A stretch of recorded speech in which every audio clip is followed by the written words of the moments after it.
We knew historically about Moldova, but we had really very little sense of what Moldova was like in 1993. We realized as soon as we got here that we were joining citizen pioneers who also were curious and excited and all of those things, but also didn't have much clarity. They knew they were headed for independence, and they knew that they were headed for democracy, but weren't really clear what that road would mean. They knew that they had a history that they were going to support and cherish, and a culture that they were bringing along with them on this road. So in some ways, at some points in time, it did feel like the Wild West. And we did think that we were somewhere that we had no idea we would ever be. I think many of us came with mixed feelings. The atmosphere in Peace Corps Washington was mixed. The atmosphere in the United States was mixed at that point. Peace Corps going to the former Soviet Union? Really? This isn't the developing countries like we know developing countries. What on earth are we going to be doing there? What do we have to offer? Is it really more than politics? And I must admit that there was fear and trepidation on this side as well. We were able to meet with ministers across the government, and I'm sure you can imagine that many of those conversations were circumspect and wary. We did a lot of the, who are you dance? Who's Peace Corps? Volunteers? They really want to come live here for 2 years? What are they going to do? Are they trained? What's their credentials? They must be making a lot of money. They're going to come live here for 2 years. And there was also the sometimes hint of, are you sure you're not spies? Are you sure you're not coming to judge us and take back this information? Please remember, very few Westerners had been to Moldova. My acquaintances said, where? You're going where? To do what? There were a few flights a week. You had to get to Frankfurt on time to get the plane. And it was Aeroflot, which then turned to Moldovan, Air Moldova. And oh my goodness, that's another whole host of stories for another time. Those of you that have had the opportunity to fly Aeroflot will know exactly what I mean. Of course you know, but I just need to remind you, staff and volunteers didn't have cell phones. I have missed mine actually this trip, which is amazing. We didn't have cell phones, we didn't have laptops. A call to the States was operator generated, and you had to order the call. Risky at best, often disengaged after hello. Mail came through the embassy, where we had such fine support, thanks to the ambassador and her great team. Banking, money, no accounts really at first. So a lot to sort out, and a lot that said, we're really isolated, we're really far away, and we're really alone. And then, we experienced what you all in this room have experienced. We met people who were so delighted we were here. We met people who were anxious to see us, who wanted to know who we were, who wanted to share their questions and their answers. Shortly after we arrived, I went with the ambassador to a small village for a church opening. And after the ceremony, an older gentleman in his World War II uniform took my hands and with teary eyes said, I'm so glad you've come. I'm so glad you've come. You promised at the end of the war that you would come. And you did before I died. Quite a humbling experience, since I had not been the one that had made the promise.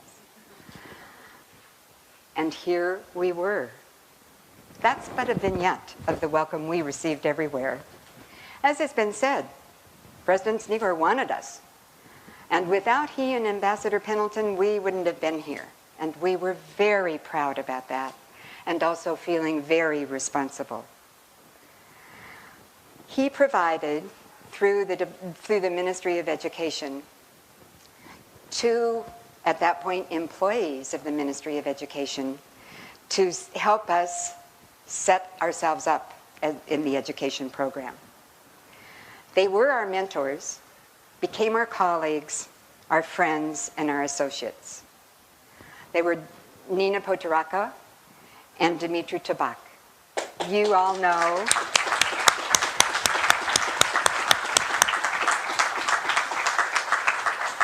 And love Nina as much as I do. Dumitru, unfortunately, is no longer with us. Peace Corps is eternally grateful to the government of Moldova for signing the two of them to work with us. Again, welcome every district we visited, from the district inspector general to the principal, to the teachers, to the students. You've all experienced this. The families that provided homes for the volunteers. We were always so well received. The warm welcomes, the food. I mean, in Chisinau in those days, in the winter particularly, it was a little tough to find stuff. Looking at people who remember. We couldn't find fresh fruit, and being an American, I didn't know where to shop, really, to get the meat. I know other people found it, but it was a little tough to find. We would go into these villages, into the district inspector's meeting, and here would be this table full of food. I would think, oh my God, where did it come from? I was always amazed. The next thought, of course, was always, and who's going to eat it all? But we always managed. I know you've also experienced the longing, the yearning to reach out, to expand, to welcome, to learn, to give, and to receive. So there were the words. There was us learning the culture. There was us learning the language. What were we going to do? As Ambassador Pendleton said, the first group that came, the assessment team, said that English education would be the project that we would begin. Rest assured, this was not chosen because Moldova did not have an excellent English teaching program. As Ambassador Pendleton has said, the embassy, all of us were scooping up English teachers like mad who had been trained here. Liliana came and joined us and helped us train other volunteers. Lilia, Angela. There was not a need for how to teach English. What was missing was the conversational, current fluency. When we would go visit schools, the materials were basically 1940s and 1950s. The topics were out of the 1940s and the 1950s. Not the kinds of language that was going to help Moldovans build that bridge that both President and the Ambassador have talked about, to really be fluently conversant in this 1990s globalized world. That's what we came to build that, to fill that niche and to begin to build that bridge. We never saw ourselves, I need to be real clear about this, we never saw ourselves as only offering English education. Because of the way in which we mentored and taught, and because of the topics that we covered as we worked in the classroom, we were also teaching critical teaching skills and analysis. We brought an educational methodology which was learning-centered, that encouraged questions and problem solving, and opened up discussions to personal conundrums, as well as economic, environmental, and historical topics. You don't think teachers were concerned about that? Those Moldovan teachers, when we said, oh, it's learner-centered. I'm moving away from the script just for a minute because I remembered this morning. And I think it's important to remember how we came with our methodology, knowing that that's how we had all learned and how we were comfortable teaching. And we met teachers who were quite comfortable with theirs. And that's how they had learned and how they were comfortable teaching. And it was their system, which was quite different from ours. It was easy to become judgmental. Well, it'll never work. And then you would look at the English that people were speaking and say, well, might have worked. So what we did and what we all learned, English is just an example, but what we all learned that there wasn't any black and white. There was a ton of gray. And as we brought ourselves together and talked together and ate together, yeah, and drank the cognac and the wine together, we could figure out what each of us were bringing and keep our focus on what it was that we were here to do. And it was wonderful. Another important aspect which I need to mention is that our program would focus on all ethnicities. Peace Corps volunteers would be assigned to Russian-speaking schools, where English had been traditionally offered, and they would also be assigned to Romanian-speaking schools, where French had been the choice foreign language in the Romanian-speaking schools. So we wanted to make sure that English was available and that we were available across the world, across the country. From our point of view, this project did meet or address the priorities, as I said before, of the Moldovan government. Those priorities to become conversant with the West. The West was reaching out, Moldova was reaching out, everybody was reaching out, and we were thinking that we were playing an important role in helping form that conversation. I always saw the initial programming as strong and but a beginning. Those first years were exciting, a challenging, and a rigorous time for Moldova. Life was hard. I must be honest, life was hard during those years sometimes. The transition from Soviet rule to independence and democracy was filled with questions, shortages, and the need to create new programs, new systems, new structures everywhere. This posed a lot of difficulty for those of us that were accustomed to structure, to being able to predict and count on something that would happen every day. I well remember the fuel shortage, and I think those in the room who were there remember the fuel shortage as well. It was cold. It was bitterly cold. I'll never forget walking down the streets of Chisinau, and there was heat coming out of one of these apartments, and I thought, what on earth happened? There's no heat in my room. Well, the central heating had come on, and it was coming on due to the hierarchy of who got the heat next. I thought, oh, that's interesting.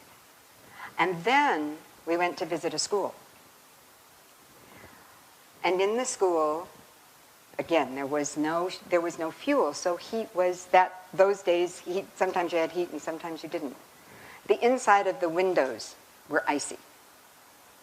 The kids were in their winter coats, their hats, their gloves, and were the teachers, and so were we. Everybody was still focused on learning. I was amazed. The kids were delighted to be there. They got me to sing bingo. I hadn't sung bingo for I don't know how long. I was amazed at the kids, and I was also absolutely awestruck at the volunteers and the teachers. Every day, they got up with new ideas, new suggestions, and new ways of working. We all shared the experience. We all experienced what we experienced, and as has been said, we all tried together to make it work. I know every Peace Corps volunteer in the world, at some point, obsesses about food. It doesn't matter where you are. You just get obsessive about food. Well, it happened here too, and we felt so justified. Of course, you always feel justified when you obsess about your food. But we were having trouble in the winter finding fresh things. And I remember visiting a volunteer in one of the villages who just was not feeling good at all. No part of him felt good.